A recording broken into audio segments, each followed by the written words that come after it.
Hey guys, it's me, Erin D. And I'm back here doing a little drawing today. I'm working on a picture of Adrian Brody for the Caricature resolution month of January, where you did 30 different caricatures of 30 different celebrities. And I'm doing mine kind of out of order or whatever, but that's okay. I figure as long as I get them all done, it doesn't really matter. So I decided to pop in here and do this drawing and get it done so I can get up on my Instagram and on my Facebook and all that good stuff. So anyway, I thought I'd do a little walkthrough, have a little chit chat with you guys while I'm doing this. Right now I'm just kind of laying out my undersketch.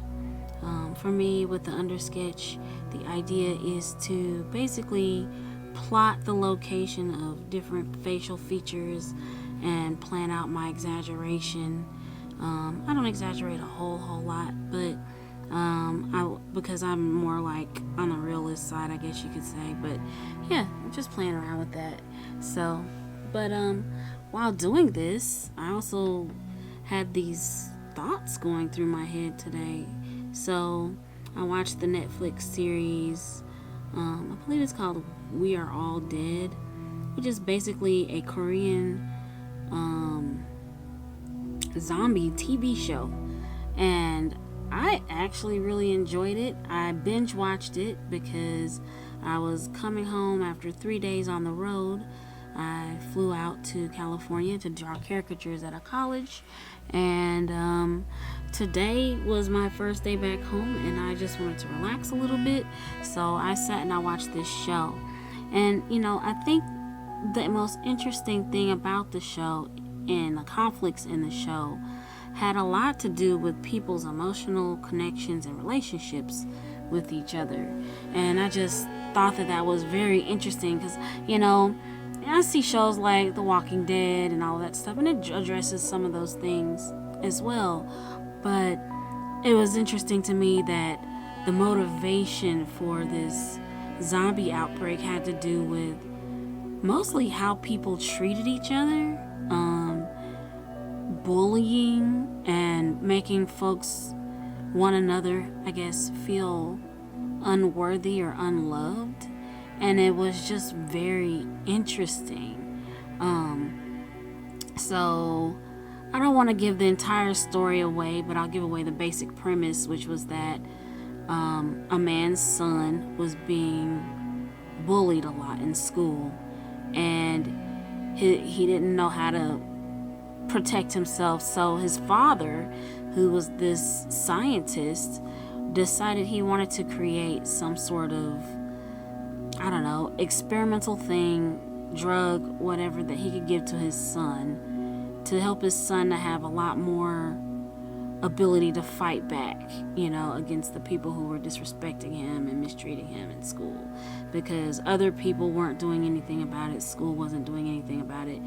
And his son had just gotten so distraught about the constant torment and torture he was receiving from other students that he tried to commit suicide. So this father's answer to helping his son solve this problem was to create this drug and give it to him.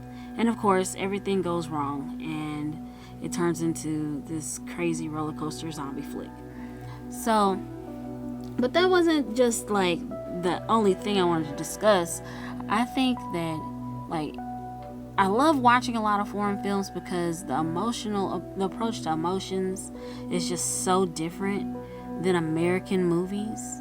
Like, I feel like in a lot of American movies, if a character gets hurt or if a character dies, that the people involved with that character move on very quickly. They go from being slightly upset or sad about the tragedy that happened immediately to just, let's go out here and kick some butt and move on with our lives. So-and-so's dead, so we can't do anything about it.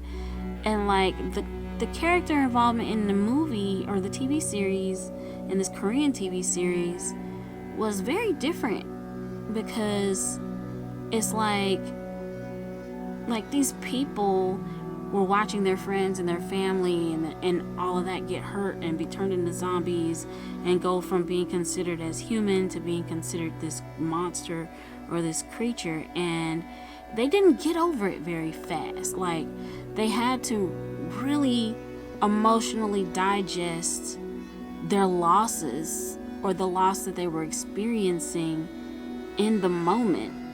And then after dealing with it, they had to continue forward in the series, living and going through all these crazy, dramatic, horrible experiences. They had to go forward with that, with all that additional stress and paranoia and strain on their heart from their loss. So I just thought it was just so interesting. Like, I think that's honestly what really held me captive when watching the series. It wasn't just, oh, let's watch another zombie flick, but like, for one example, there was one particular zombie that just honestly refused to die, and his whole motivation came from the fact that he ran with bullies and he wanted to be the head of things. He wanted to be in control of his own life. He didn't want to be told what to do anymore. He didn't want to be the person that answered the call of other bullies to help bully people. But he wanted to be the head honcho, and he developed these emotional crazy personal beliefs that literally kept this dude from dying. Like, it's like he could not accept even being a zombie. Like, he's like, I'm not gonna accept this. I'm not gonna accept this. I'm gonna be in control of my life. I'm gonna be in control of other people. I'm gonna get what I want from here on out. I'm not gonna be anybody's, tool anymore. And he, like, internalized it so much as a character that it's like it suddenly became his only reason for living, in my opinion. And a lot of that focus went on to one other specific character in the show who caught him doing something heinous while he was still alive.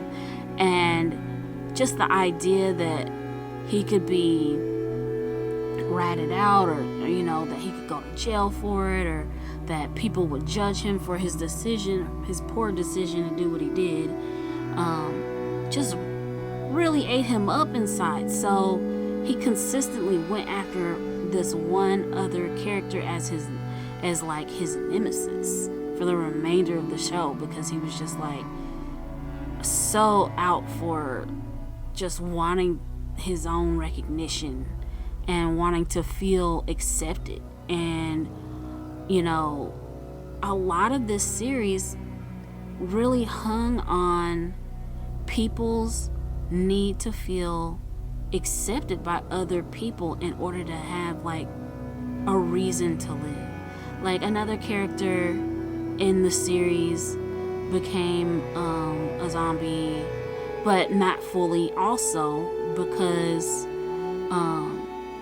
after living her life as someone who was considered to be like stuck up, or like people didn't like her, and like the reason people didn't like her was like for stupid reasons, like all of it mostly because she just didn't talk very much in class,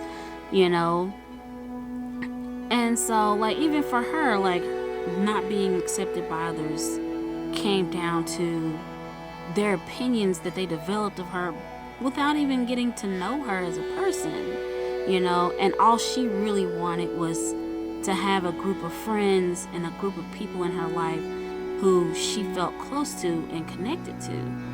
So it really made me think, past the idea of, zombie flick, to the question of, what do you live for? Like, what is your reason for living? Is it your kids? Is it your mom and dad? Is it your brother and your sister? Is it your family? Is it your friends? What if you don't have family anymore? What if you feel very alone in the world and you feel like no one cares about you? How do you wake up every single day? and keep moving forward.